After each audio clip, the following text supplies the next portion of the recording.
Martha and Henry, a loving elderly couple, had spent their lives together facing challenges with grace and dignity.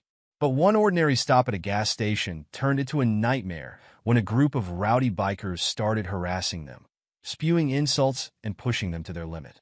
As they tried to keep calm, something happened that no one could have predicted. A cop nearby was silently watching everything unfold. Officer Daniels saw the injustice, but waited, watching carefully, and what he did next would change everything. How did this couple end up being the target of such cruel bullying? And what happened next that led to the bikers being brought to justice in a way no one saw coming? Stay tuned to find out. But before we dive in, let us know where you're watching from today, and if Martha and Henry's story of strength and justice speaks to you. Don't forget to hit that subscribe button. The sun-drenched highway stretched out before them, a ribbon of asphalt cutting through the rolling countryside. Henry's weathered hands gripped the steering wheel, his eyes fixed on the road ahead. Beside him, Martha sat quietly, her silver hair neatly tucked beneath a colorful scarf. The couple had been driving for hours, but neither seemed to mind the journey. 50 years, Henry mused, breaking the comfortable silence. Can you believe it, Martha? 50 years of marriage. Martha's eyes crinkled as she smiled, reaching out to pat her husband's arm. Sometimes it feels like yesterday, doesn't it? Other times it feels like we've lived 100 lifetimes, Henry finished, chuckling softly. The car hummed along, carrying them towards their anniversary destination. This road trip had been months in the planning, a chance to revisit old haunts and create new memories. For Henry and Martha, it was more than just a vacation. It was a celebration of their endurance, their love, and the life they had built together against all odds. As they drove, memories flooded back, some sweet, others bitter. Martha's mind wandered to their early days, when holding hands in public could invite scorn or worse. She remembered the marches, the sit-ins, the constant fear that nipped at their heels like a hungry dog. Remember that diner in Alabama? Henry asked, as if reading her thoughts. The one where they wouldn't serve us. Martha nodded, her expression a mix of sadness and pride. And you stood up and said, "We'll wait as long as it takes." We sat there for hours, until that young waitress finally brought us coffee, Henry added, a hint of triumph in his voice. Sometimes, all it takes is one person to do the right thing. They fell silent again, both lost in thought. The landscape outside the window changed, small towns giving way to open fields, then back to clusters of buildings. Each mile brought new reflections, reminders of how far they had come and how far the world still had to go. You know, Henry, Martha said after a while, I've been thinking about all the kindness we've seen over the years. Remember Mrs. Johnson? How she'd bring us casseroles every Sunday after church? Henry nodded, a warm smile spreading across his face. Or Mr. Tanner at the hardware store. Always gave us a fair price, even when others wouldn't.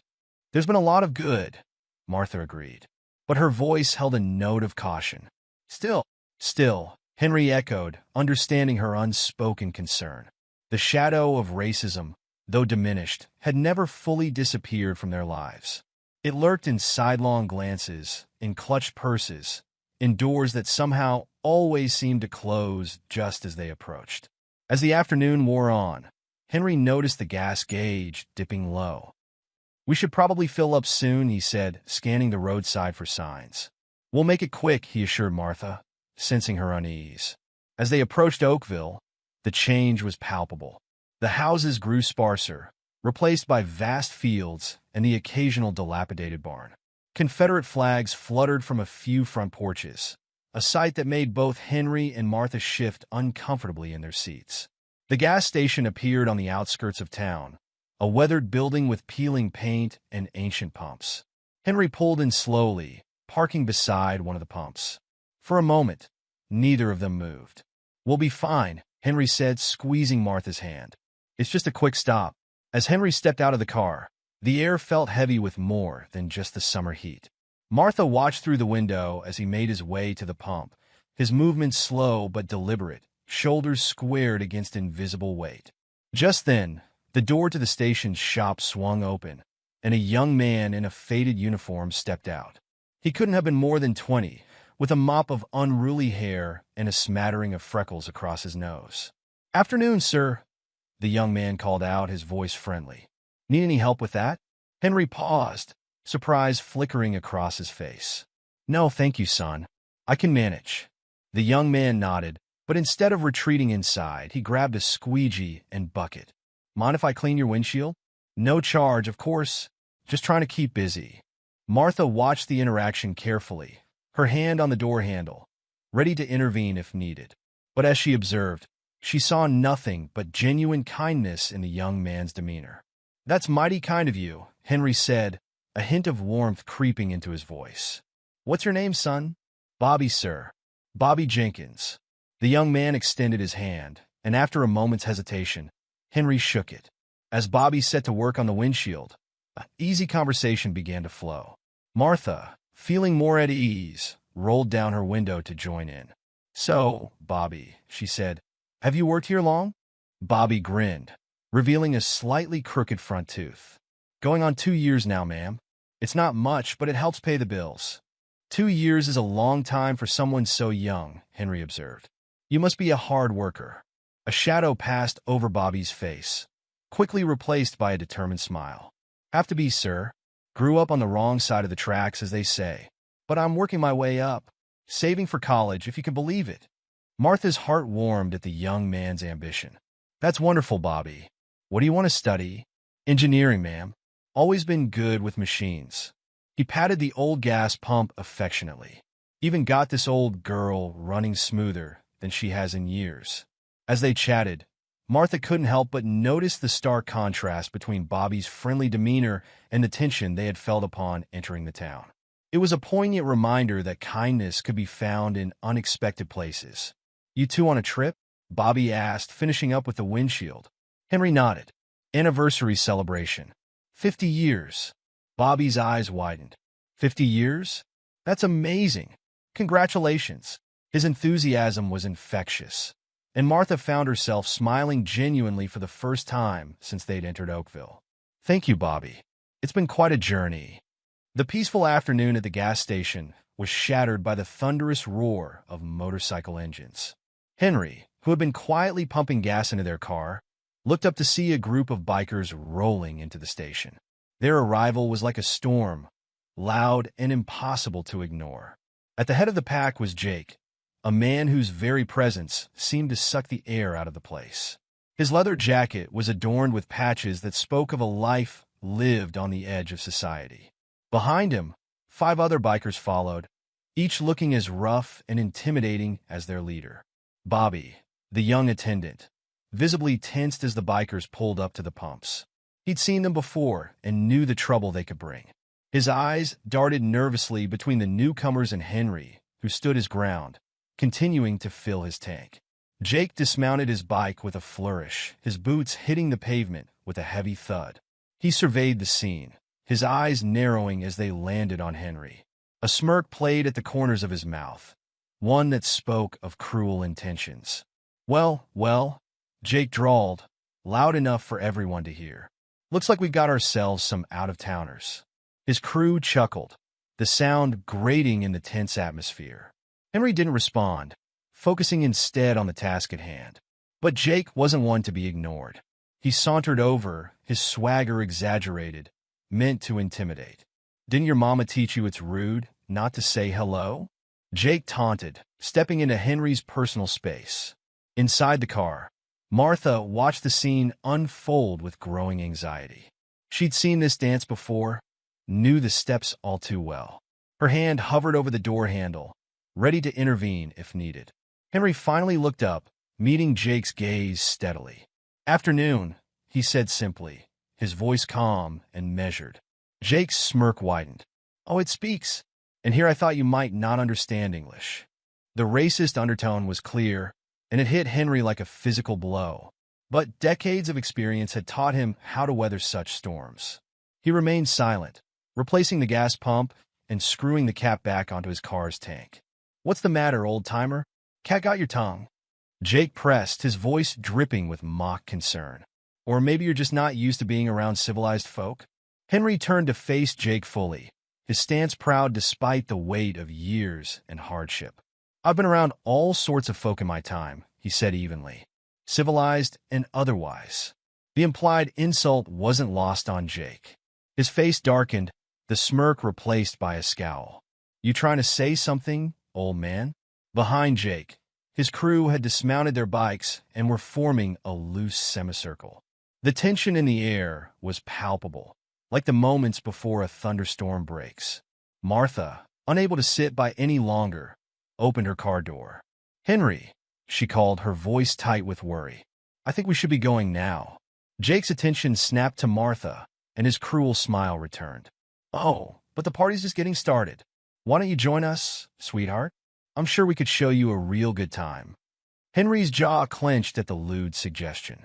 "That's my wife you're talking to," he said, his voice low and warning. "Your wife?" Jake feigned surprise. "Well, ain't that sweet? Tell me, darling, what's a nice lady like you doing with an old dash?" He didn't get to finish the sentence. Henry stepped between Jake and the car, effectively blocking Martha from view. "That's enough," he said firmly. "We'll be on our way now." Jake's amusement vanished, replaced by a cold anger.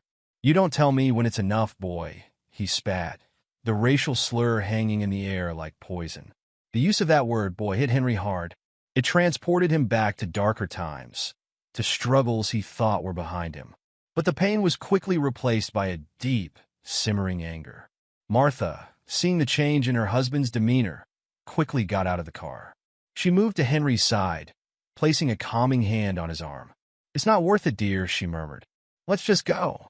Jake watched this interaction with growing irritation.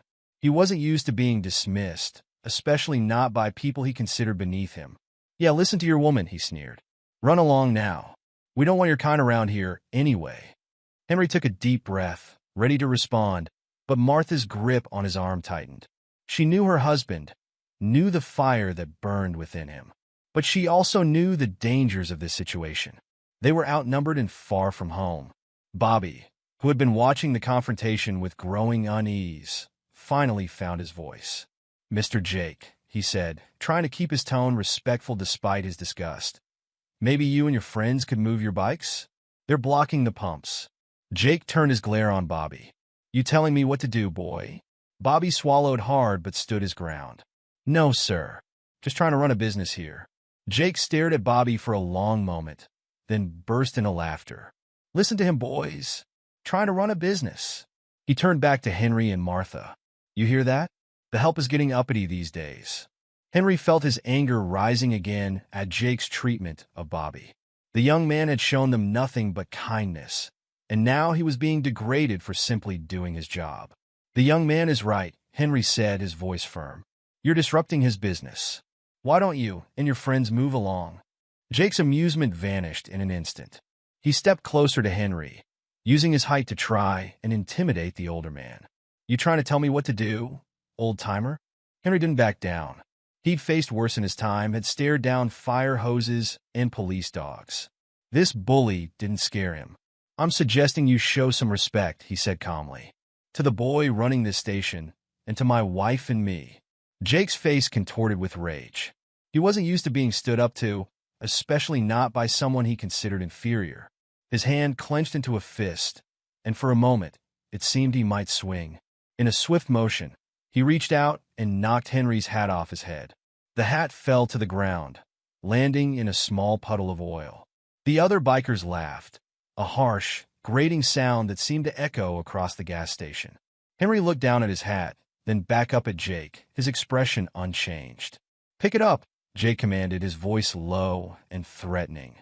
Martha's grip on Henry's hand tightened. "Henry, don't dash." But Henry was already moving, slowly bending down to retrieve his hat. As he reached for it, Jake's boot came down, narrowly missing Henry's fingers and splashing more oil onto the hat. "Oops," Jake said, feigning innocence. "Clumsy me." As Henry straightened up, his hat in hand. "Thank you for returning my hat," Henry said. His voice was calm, but there was steel beneath the gentleness. Jake blinked, clearly thrown off by Henry's composure. He had expected fear, anger, maybe even tears. This quiet dignity was something he didn't know how to handle. "Jake, growing increasingly frustrated by Henry's lack of reaction, decided to change tactics. He turned his attention to Martha, his eyes roving over her in a way that made her skin crawl. "How about you, sweetheart?" he leered. "You got anything to say? Or does the old man do all the talking for you?" Henry tensed, instinctively moving to shield Martha from Jake's gaze. But Martha stepped forward, her chin raised defiantly. "I have plenty to say," she replied, her voice steady despite her fear. "But I was taught not to waste my words on those who aren't worth hearing them." A chorus of oaths rose from Jake's crew, more than one of them snickering at their leader's expense. Jake's face darkened, his amusement turning to anger. "You better watch your mouth, woman," he growled, taking a menacing step forward. As the confrontation escalated, Bobby, the gas station attendant, watched from the sidelines, his heart racing. He wanted to help, knew he should do something, but fear kept him rooted to the spot. Jake's reputation in the town was infamous. He and his crew had been involved in everything from petty vandalism to more serious crimes, but somehow they always managed to avoid any real consequences. Rumor had it they had connections in the local police department, which made them practically untouchable. Bobby's hands clenched into fists at his sides as he watched Jake harass the kind, elderly couple. He thought about the friendly conversation he'd had with them earlier, how they'd shown genuine interest in his life and aspirations. It wasn't right what was happening to them now, but as Bobby watched Jake and his crew intimidate Henry and Martha, he felt torn. He wanted to help, wanted to be the kind of man his father would be proud of. But he was also afraid. Jake wasn't someone you crossed lightly, and Bobby had heard stories of what happened to people who got on his bad side. What if he lost his job? What if Jake and his crew came after him or his family? The gas station job wasn't much, but it was all that was keeping a roof over his mother's head since his father passed. Could he really risk all that? Yet, as he watched Henry stand tall in the face of Jake's intimidation, saw the quiet strength and dignity in both Henry and Martha, Bobby felt something shift inside him. He remembered how they had treated him with respect and kindness, how they had shown genuine interest in his dreams of going to college. In that moment, Bobby made a decision. He might not be able to stop Jake and his crew entirely, but he couldn't just stand by and do nothing. Taking a deep breath, he stepped forward. "Mr. Jake," he called out, his voice shaky but growing stronger with each word, "I think that's enough. These folks are customers, and they have every right to be here." Jake turned slowly, his eyes narrowing as they landed on Bobby. The young attendant felt a chill run down his spine, but he stood his ground. "What was that, boy?" Jake asked, his voice dangerously low. Bobby swallowed hard but pressed on. "I said, that's enough. Please leave these people alone." Jake stared at Bobby for a long moment, then burst into laughter. His crew joined in, their cruel mirth echoing across the gas station. Well, Jake sneered. "Looks like we got ourselves a hero." He took a step towards Bobby, his posture menacing. "You might want to think real careful about what you're doing here, kid. Wouldn't want anything unfortunate to happen to you or your mama. Now would we?" Bobby felt the color drain from his face. Jake's threat was clear, and for a moment, he regretted speaking up. But then he caught sight of Henry and Martha watching him, concern and gratitude mingling in their eyes. He thought of his father again, of the lessons he'd been taught about standing up for what's right. Taking a deep breath, Bobby squared his shoulders. "I'm not trying to be a hero, Mr. Jake. I'm just doing my job and treating people with respect, like my pa always taught me." At the mention of his father, Bobby's voice grew stronger. His dad had been well respected in the community, even by tough guys like Jake. Invoking his memory now felt like calling on a protective spirit. Jake's smirk faltered for a moment, a flicker of something, perhaps respect, perhaps memory, passing across his face. But it was gone as quickly as it appeared, replaced by his usual sneer. "Your pa ain't here to protect you now, boy," Jake growled. "So unless you want to find yourself out of a job, or worse, I suggest you shut your mouth and mind your own business." Bobby felt his resolve wavering under Jake's threat. He glanced at Henry and Martha, saw the worry in their eyes, not for themselves now, but for him.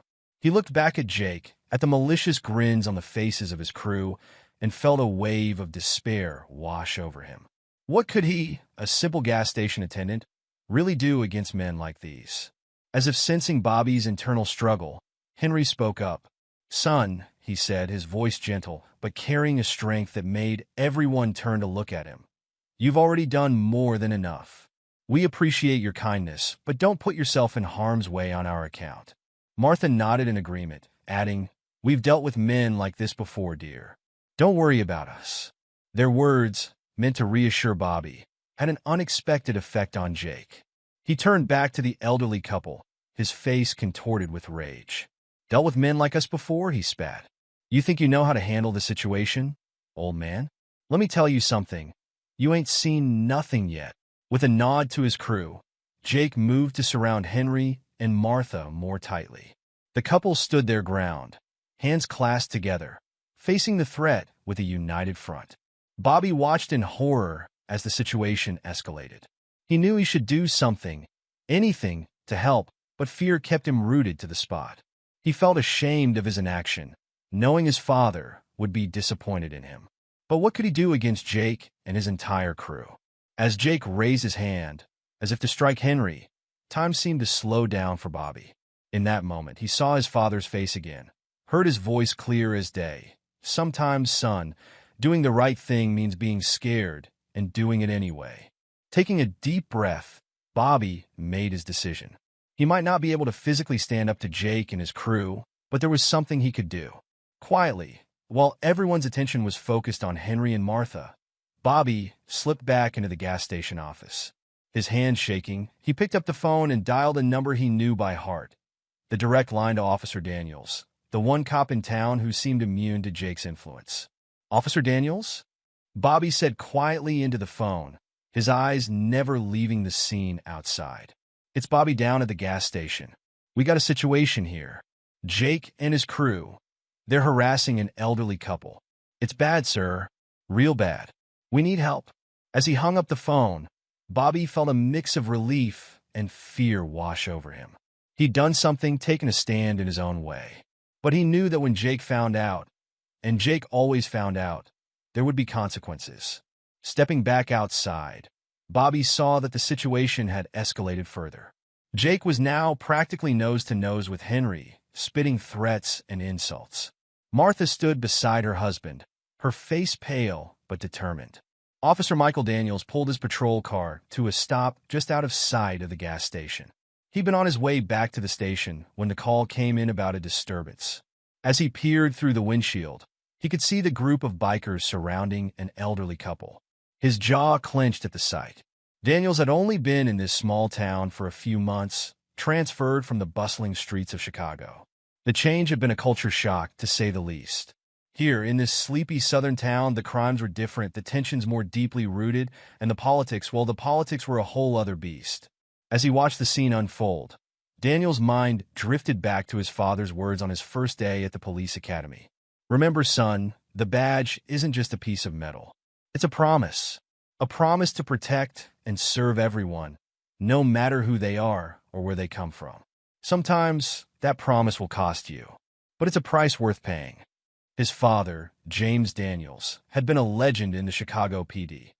Known for his unwavering integrity, he had stood against corruption within the force, even when it cost him promotions and made him unpopular among his peers.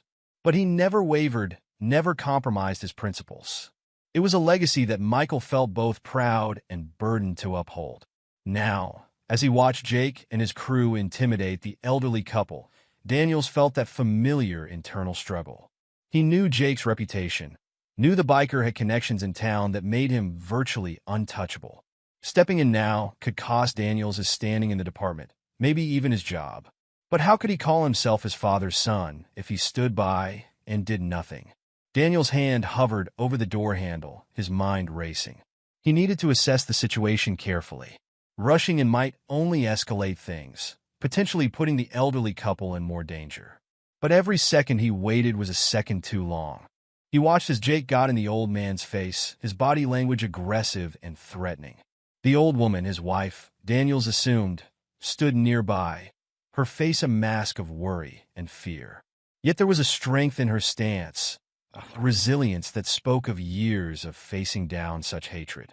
Daniel's gaze shifted to the young gas station attendant. The boy, Bobby, if you remember correctly, looked torn, his body language screaming of internal conflict.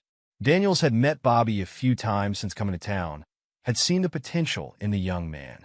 But the smile faded quickly as he saw Jake shove the old man. That was it. It was time to act. Daniels stepped out of his car, adjusting his hat and straightening his uniform. He took a deep breath, channeling every ounce of authority he possessed. Then, with purposeful strides, he approached the scene.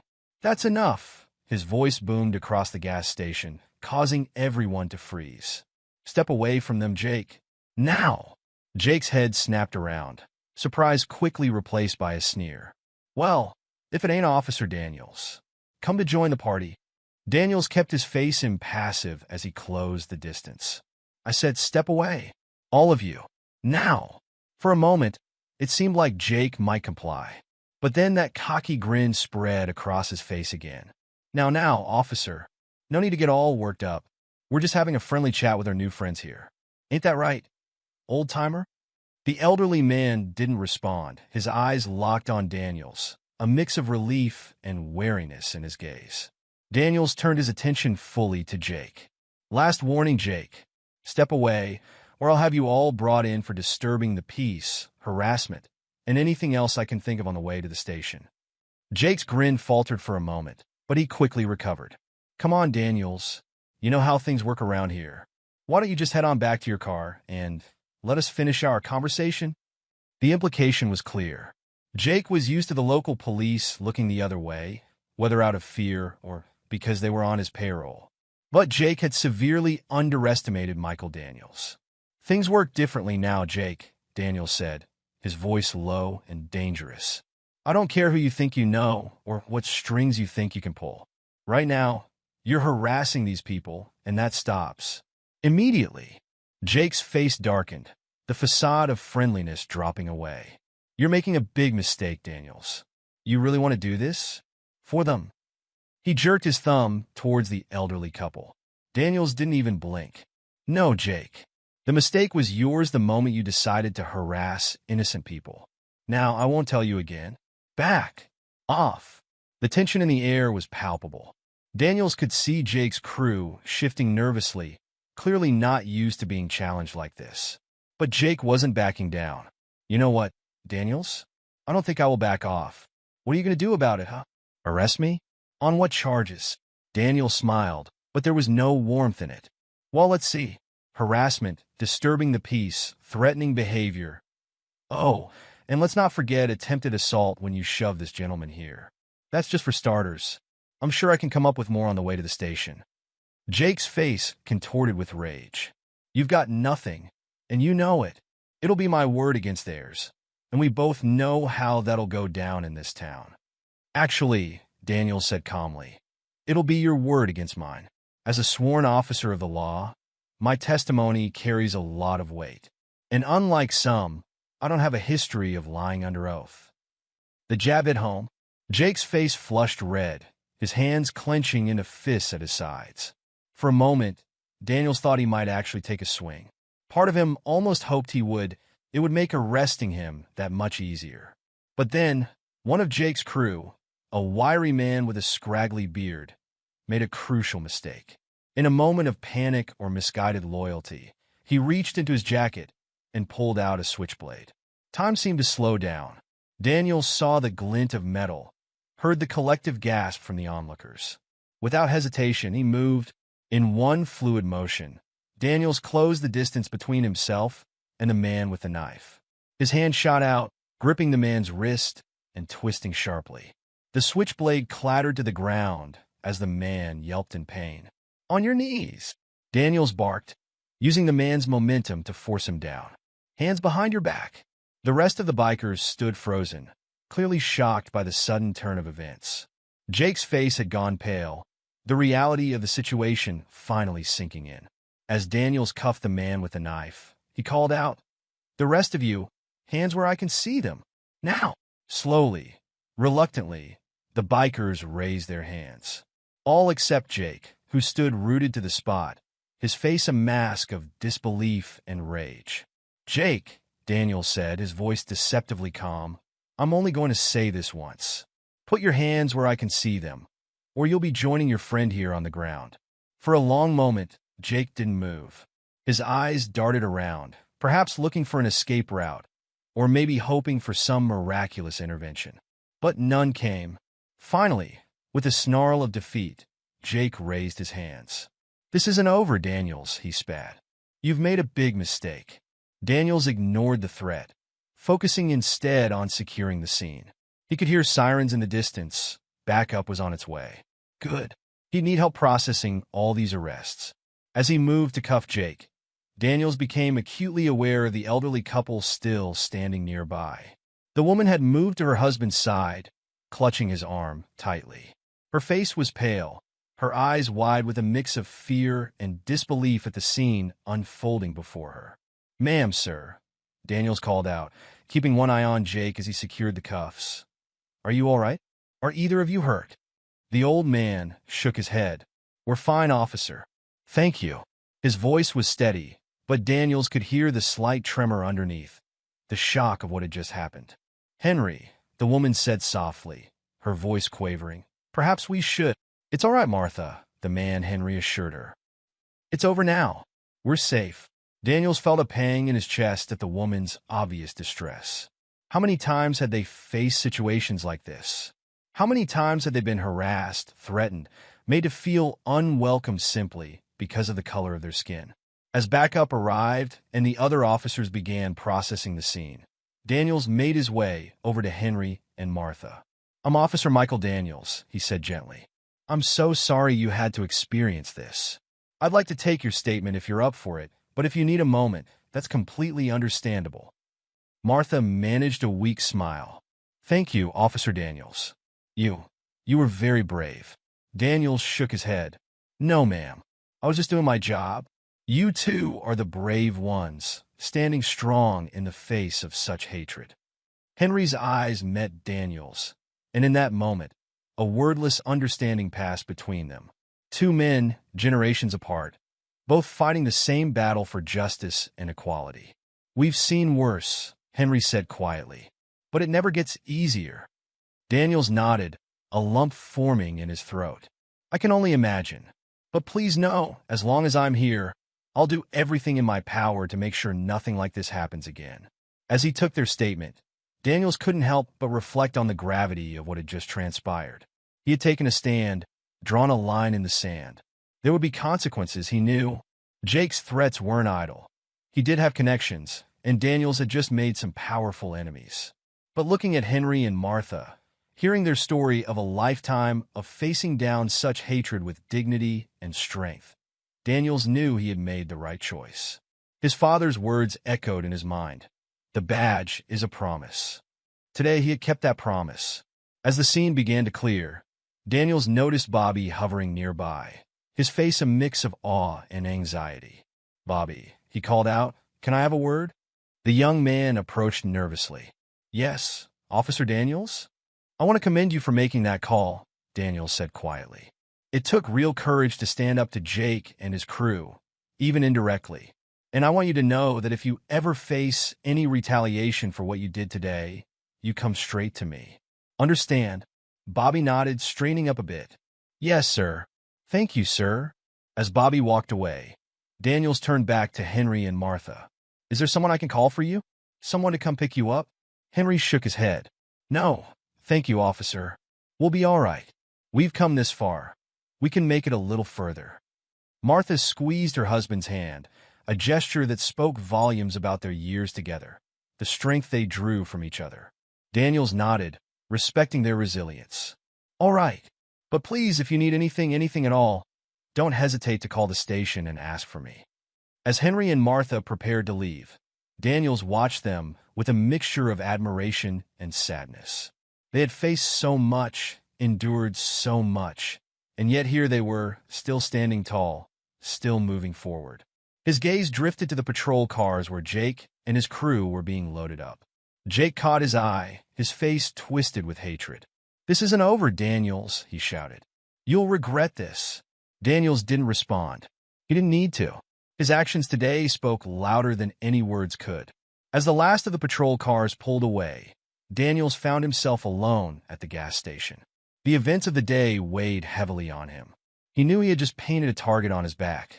The coming days and weeks wouldn't be easy. But as he climbed into his own patrol car, Daniels felt a sense of peace settle over him. He had done the right thing, had lived up to the legacy his father had left him. Whatever came next, he would face it with the same courage and integrity he had shown today. Daniels started his car, ready to head back to the station and face the mountain of paperwork that awaited him. But before he pulled out, he took one last look at the gas station in his rearview mirror. This small, unremarkable place had become the stage for a pivotal moment, not just in his career, but in the ongoing struggle for justice and equality in this town. It was a small victory, perhaps in the grand scheme of things, but small victories added up. They had to. As he pulled onto the road, Daniels made a silent promise to himself, to Henry and Martha, to Bobby, and to every other person in this town who had ever faced discrimination or injustice. He would continue to stand up, to fight the good fight, no matter the cost. Because that's what the badge meant. That's what it meant to be his father's son. And that's what it meant to be a true guardian of justice in a world that so desperately needed it. The road stretched out before him, leading back to the station where he knew a storm was brewing. But Daniels was ready for it. He had made his choice, had taken his stand, and come what may, he would face it head-on, with the same courage and conviction he had shown today.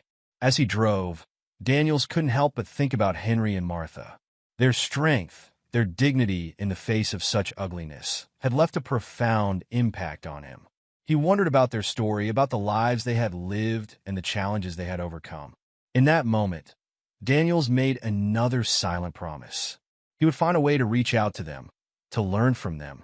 Their experiences, their wisdom, could be invaluable in his efforts to bring about real change in this town.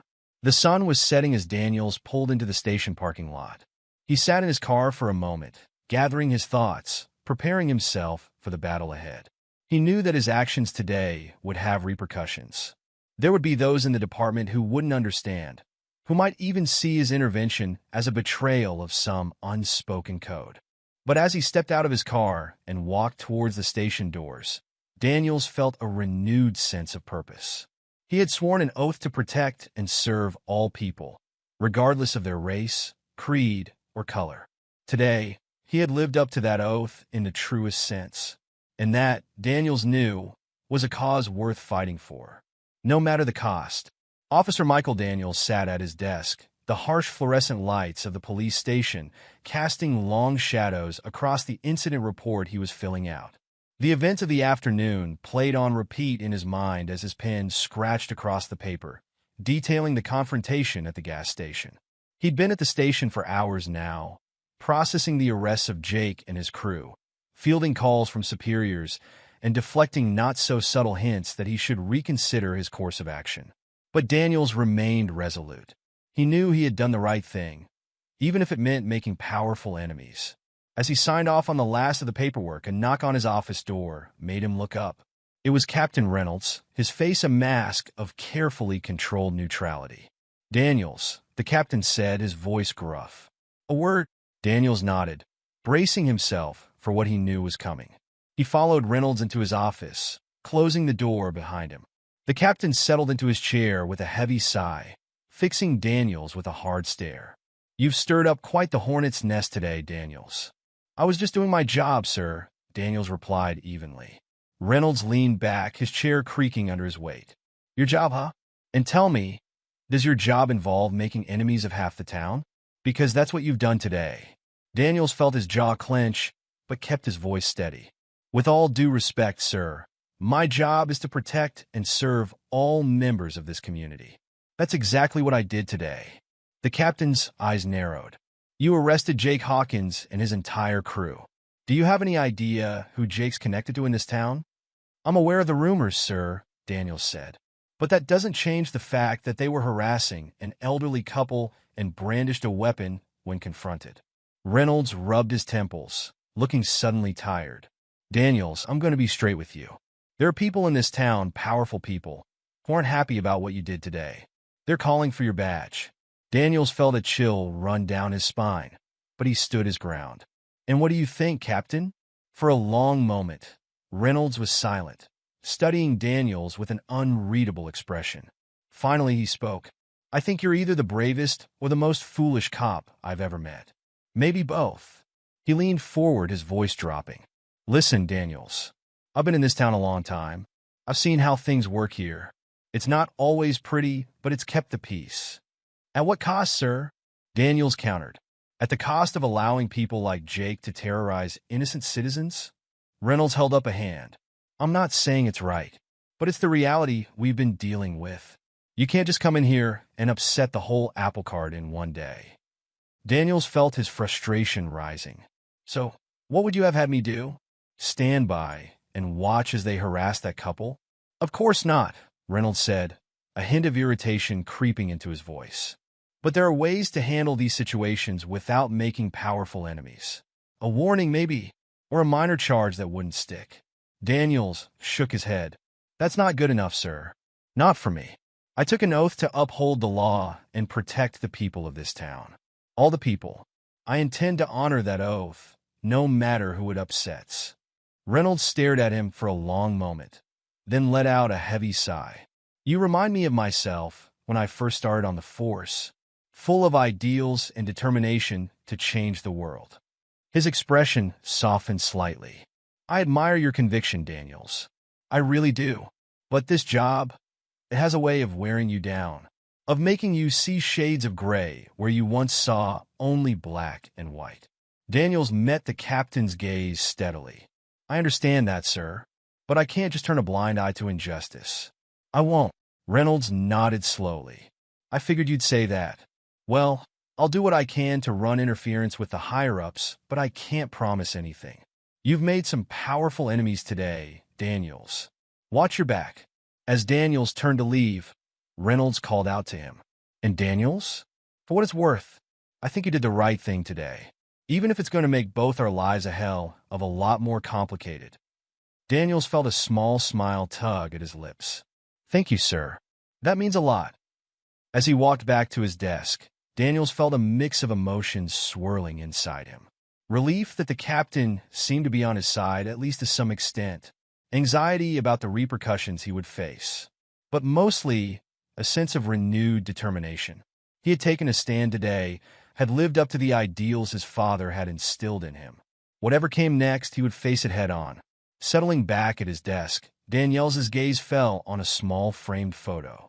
It was of him and his father, taken on the day Daniels had graduated from the police academy. His father's face beamed with pride, his arm around his son's shoulders.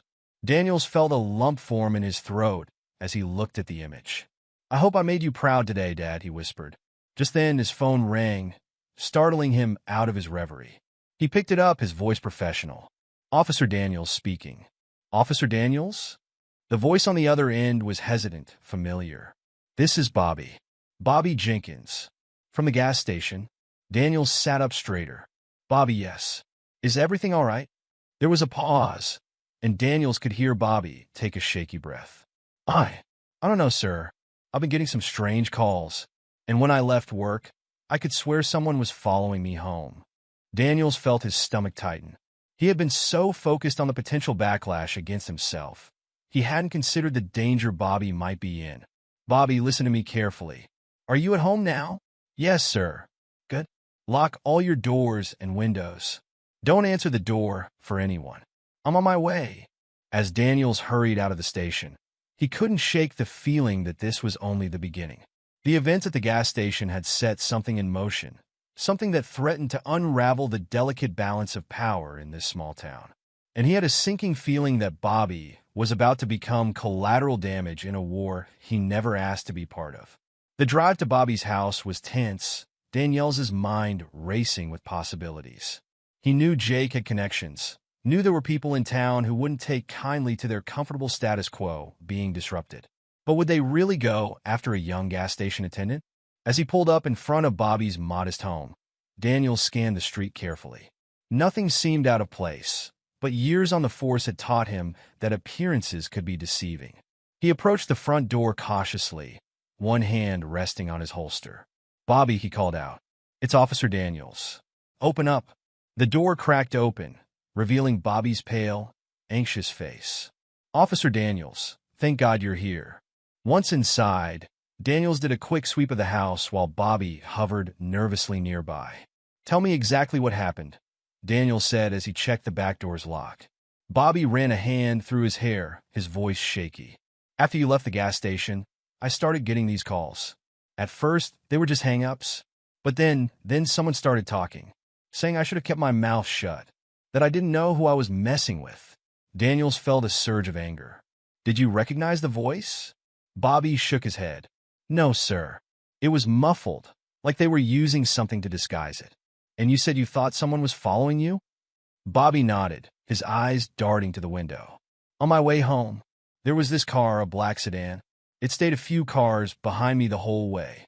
When I pulled into my driveway, it drove past real slow. I couldn't see the driver. The windows were tinted." Daniels absorbed this information, his mind already formulating a plan. "All right, Bobby, here's what we're going to do. You're going to pack a bag, just essentials. You're coming with me." Bobby's eyes widened.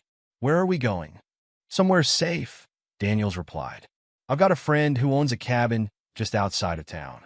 You'll stay there until we get this sorted out." As Bobby went to pack, Daniels made a quick call to his old academy buddy, arranging for the use of his cabin. He knew he was taking a risk, potentially overstepping his authority, but he couldn't shake the feeling that Bobby's safety depended on his actions now. Once Bobby was ready, Daniels led him out to his car, keeping a watchful eye on their surroundings. It was a good thing Bobby's mama was out of town visiting her sister, so Bobby wouldn't have to worry about her. As they drove through the quiet streets, Daniels couldn't help but reflect on how quickly things had escalated. What had started as a simple intervention at a gas station had ballooned into something much larger, something that threatened to expose the deep-seated corruption and prejudice that lurked beneath the surface of this seemingly peaceful town. They drove in silence for a while, the darkness of the countryside enveloping them as they left the town limits. Finally, Bobby spoke up, his voice small in the quiet car. "Officer Daniels, can I ask you something?" Daniels glanced over at him. "Of course, Bobby. What is it?" Bobby hesitated, fiddling with the strap of his backpack. "Why are you doing all this? For me, I mean? You don't even know me." Daniels was quiet for a moment, considering his answer. "Because it's the right thing to do, Bobby. You stood up for what was right today, even though it was scary. You showed real courage. And now it's my turn to stand up for you." Bobby nodded slowly, seeming to mull this over. "My dad, he always used to say that doing the right thing isn't always easy, but it's always worth it." Daniels felt a smile tug at his lips. "Your dad sounds like a wise man." "He was," Bobby said softly, and Daniels caught the use of past tense. They lapsed into silence again, each lost in their own thoughts as the miles rolled by. As they turned onto a dirt road leading into the woods, Daniels couldn't shake the feeling that they were at the beginning of something much bigger than either of them realized. The cabin was small but cozy, nestled in a clearing surrounded by towering pines. As Daniels helped Bobby settle in, he laid out some ground rules. "Stay inside as much as possible. Keep the curtains drawn. I'll come by every day to check on you and bring supplies." Bobby nodded, looking around the cabin with a mix of anxiety and relief. "How long do you think I'll need to stay here?" Daniels sighed. "Honestly, Bobby, I don't know. Until we can ensure your safety back in town. Until we can get to the bottom of what's really going on." As he prepared to leave, Daniels placed a reassuring hand on Bobby's shoulder. "You did a brave thing today, Bobby. Don't ever forget that. What's happening now? It's not your fault. It's the fault of those who think they can use fear and intimidation to control others." Bobby managed a small smile. "Thank you, Officer Daniels, for everything." On the drive back to town, Daniels' mind was racing. He knew that hiding Bobby away wasn't a long-term solution. He needed to get to the root of the problem, to expose the corruption that allowed men like Jake to operate with impunity. But as he pulled into the station parking lot, Daniels was struck by a sudden realization. He couldn't do this alone. He needed allies, people who shared his commitment to justice and weren't afraid to rock the boat. His thoughts turned to Henry and Martha, the elderly couple from the gas station. They had faced a lifetime of discrimination and injustice, yet they still stood tall, still fought for what was right. Maybe they could offer some insight, some perspective on the deep-seated issues plaguing the town. With a newfound sense of purpose, Daniels made a decision. Tomorrow, he would seek out Henry and Martha. He would listen to their stories, learn from their experiences, and together, perhaps they could start to build a coalition of those who believed in justice and equality for all. As he walked into the station, Daniels felt the weight of the day's events pressing down on him. But mixed with the exhaustion and anxiety was a spark of hope. He had taken a stand today, had refused to look the other way in the face of injustice. And though the road ahead would be difficult, he knew in his heart that it was a road worth traveling. The next morning dawned bright and clear, a stark contrast to the turmoil Daniels felt inside. He had barely slept, his mind racing with thoughts of Bobby hidden away in the cabin, of Jake and his crew sitting in jail cells, of the unknown forces moving against him in the shadows. As he sipped his coffee, Daniels formulated a plan. He would start by tracking down Henry and Martha. Their statement from yesterday's incident gave an address, a small house on the outskirts of town. He'd pay them a visit, off the clock and out of uniform. He needed to understand their perspective, to hear their stories unfiltered by the formal constraints of police procedure. Before heading out, Daniels made a quick call to the cabin, relieved to hear Bobby's voice on the other end. The young man sounded tired but safe. Daniels promised to bring more supplies later in the day. As he drove through town towards Henry and Martha's house, Daniels couldn't help but notice the sidelong glances and whispers that followed his patrol car. News traveled fast in small towns, and it was clear that word of yesterday's confrontation had spread. Some faces showed approval, others thinly veiled hostility. Daniels steeled himself, knowing that the division he was seeing was just the surface of a much deeper rift in the community. He pulled up in front of a modest single-story house, its paint faded but the small garden out front meticulously maintained.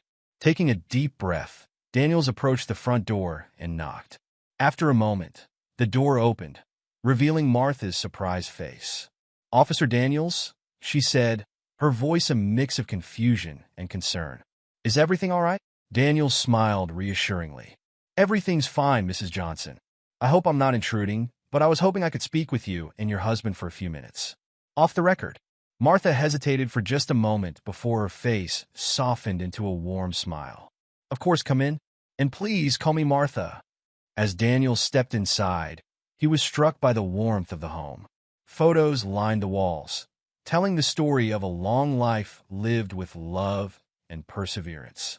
Henry sat in an armchair by the window, looking up from his newspaper as Daniels entered. "Officer Daniels," Henry said, his voice strong despite his age. "This is an unexpected pleasure." Daniels shook Henry's offered hand, feeling the strength still present in the older man's grip. "Please call me Michael. I hope you don't mind me dropping by unannounced." "Not at all," Martha said, gesturing for Daniels to take a seat. "Can I get you some tea? Or coffee, perhaps?" "Tea would be wonderful, thank you," Daniels replied, settling onto the couch. As Martha bustled off to the kitchen, Henry fixed Daniels with a penetrating gaze. "Something tells me this isn't a social call, Michael. What's on your mind?" Daniels leaned forward, his elbows on his knees. "You're right, it's not just social. I wanted to talk to you both about what happened yesterday. And, well, I was hoping to hear more about your experiences in this town." Henry's eyebrows rose slightly. "Our experiences? That's quite a broad topic, young man." Martha returned with a tray of tea, setting it down on the coffee table. As she poured, she asked, "Why the sudden interest in our experiences, Michael?" Daniels accepted a cup with a nod of thanks. "Because I think they're important. What happened yesterday at the gas station? It wasn't an isolated incident, was it?" Henry and Martha exchanged a look, a lifetime of shared experiences passing between them in that single glance. "No," Henry said finally, his voice heavy with memories. Martha settled into her chair, cradling her teacup. "We've lived in this town for over 40 years, Michael. We've seen a lot of changes, some for the better, some not so much." Henry nodded, his eyes distant with memories.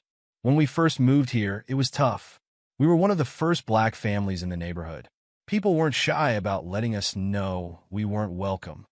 But we stood our ground," Martha added, reaching out to squeeze her husband's hand.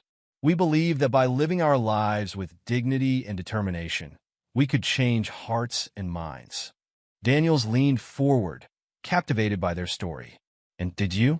Change hearts and minds, I mean? Henry chuckled softly. Some. Over time we made friends. Good friends. People who saw us as neighbors, as fellow human beings, not just as a color. But there were always others, Martha said, her voice tinged with sadness. Those who held on to their prejudices, who passed them down to their children. Like Jake and his crew, Daniels murmured. Henry nodded. Jake's father was one of the loudest voices against us when we first moved in. Looks like the apple didn't fall far from the tree. Daniels took a sip of his tea, processing this information. So the incident at the gas station, it's part of a much deeper problem. A problem with deep roots, Henry confirmed. But Michael, what you did yesterday, it was a step in the right direction. For the first time in a long while, we felt like someone in authority was truly on our side. Daniels felt a mix of pride and determination swell in his chest. I meant what I said yesterday. As long as I'm here, I'll do everything in my power to ensure everyone in this town is treated fairly and with respect. Martha smiled warmly. We believe you, Michael, but it won't be easy. There are powerful forces in this town that benefit from the status quo. I'm starting to realize that, Daniels said, thinking of his conversation with Captain Reynolds. But I can't just stand by and watch injustice happen. I won't. Henry leaned forward, his eyes intense. Then you'll need allies, Michael. People who share your vision for a better, more just community. Daniels nodded. That's actually part of why I'm here. I was hoping you might be willing to help me understand the lay of the land. Who the key players are, who might be willing to stand up for what's right. Henry and Martha exchanged another look, a silent conversation passing between them. Finally, Martha spoke. We'd be honored to help, Michael, but you need to understand the risks. Standing up to the established order in this town, it can have consequences. I'm prepared for that, Daniels said firmly. Whatever the cost, it's worth it to build a community where everyone feels safe and respected. Over the next hour, Henry and Martha painted a picture of the town's complex social and political landscape. They spoke of other families who had faced discrimination, of small business owners who had stood up for equality at great personal cost, of young people eager for change but unsure how to make it happen. As Daniels listened, he felt a plan beginning to form in his mind. A coalition of concerned citizens, working together to bring about positive change in the community. It wouldn't be easy, and it wouldn't happen overnight. But it was a start. As he prepared to leave, Daniels felt a renewed sense of purpose. Thank you both, he said, shaking their hands warmly. Your insights are invaluable. And your courage, well, it's inspiring. Martha smiled, her eyes twinkling. We're just happy to see a young man like yourself taking up the fight, Michael. It gives us hope for the future. Henry nodded in agreement. Remember, son, change doesn't happen all at once. It's a slow process, often 2 steps forward and 1 step back. But every small victory counts. Daniels nodded, taking their words to heart. I'll remember that, and I'll be in touch. We're going to make a difference in this town, together.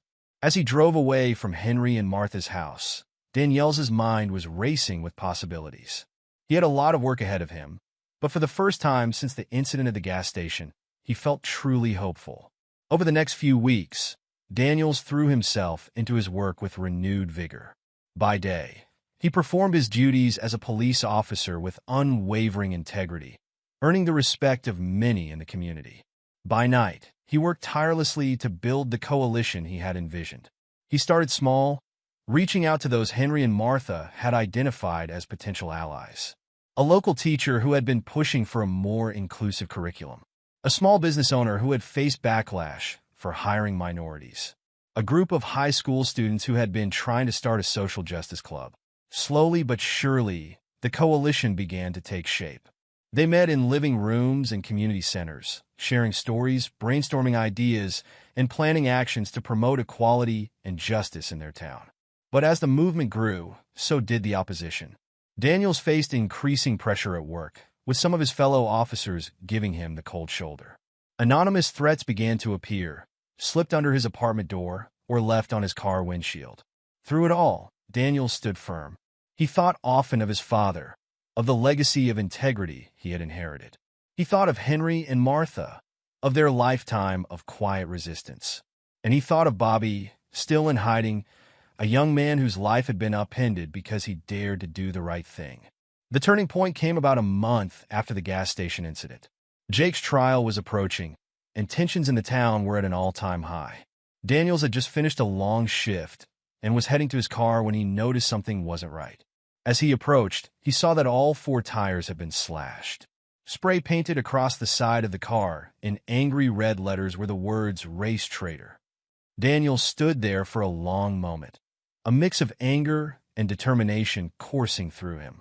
This was meant to intimidate him, to make him back down. Instead, it only strengthened his resolve. He pulled out his phone and snapped a picture of the vandalism.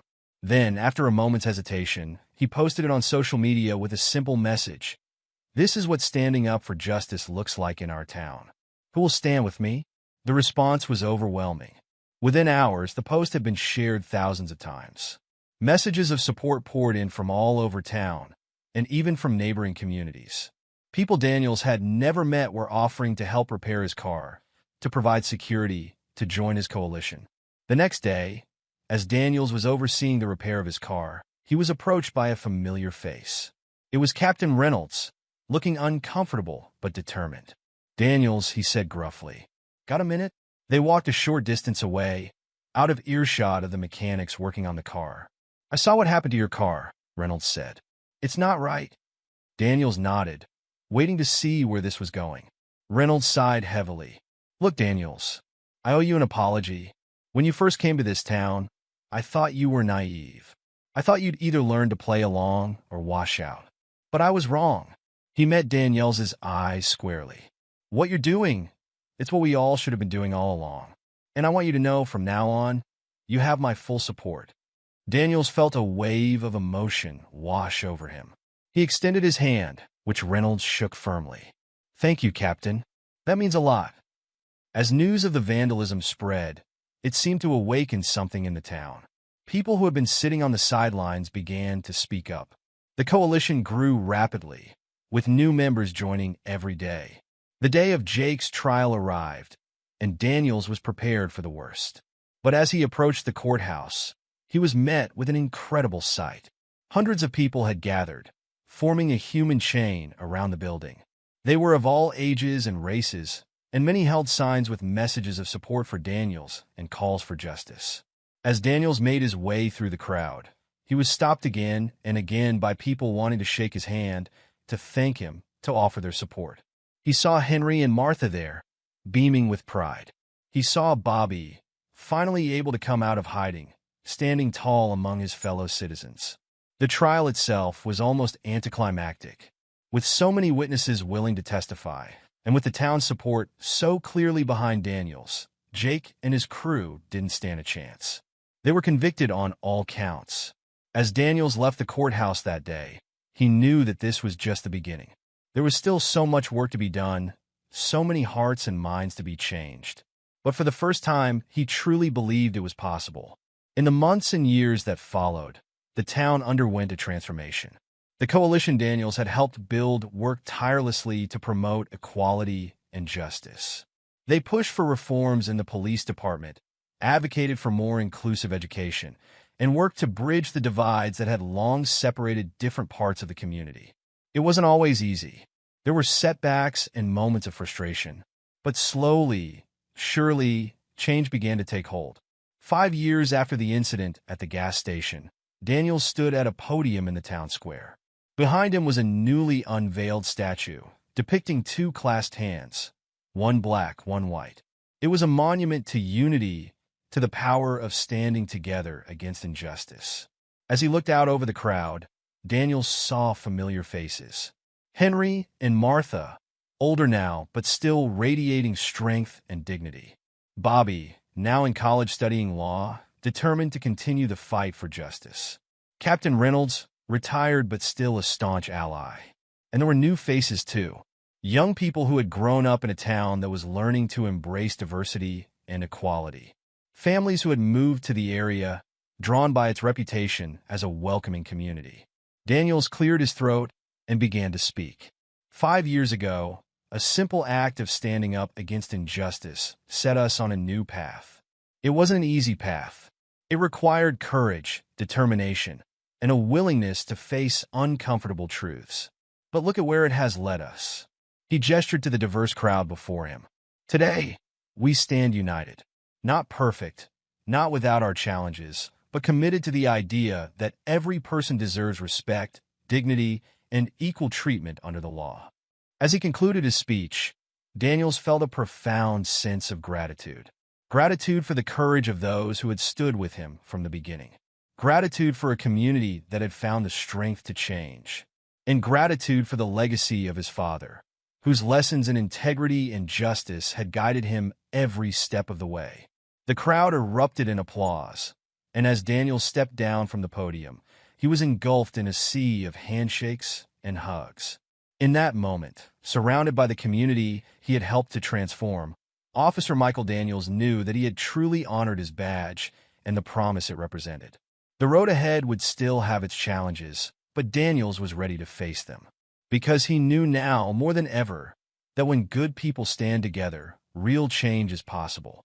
And in this small town that had found the courage to confront its past and reshape its future, that change was just beginning. If this story moved you, don't forget to subscribe for more inspiring tales and share your thoughts in the comments below. What would you have done if you were in Officer Daniels' shoes?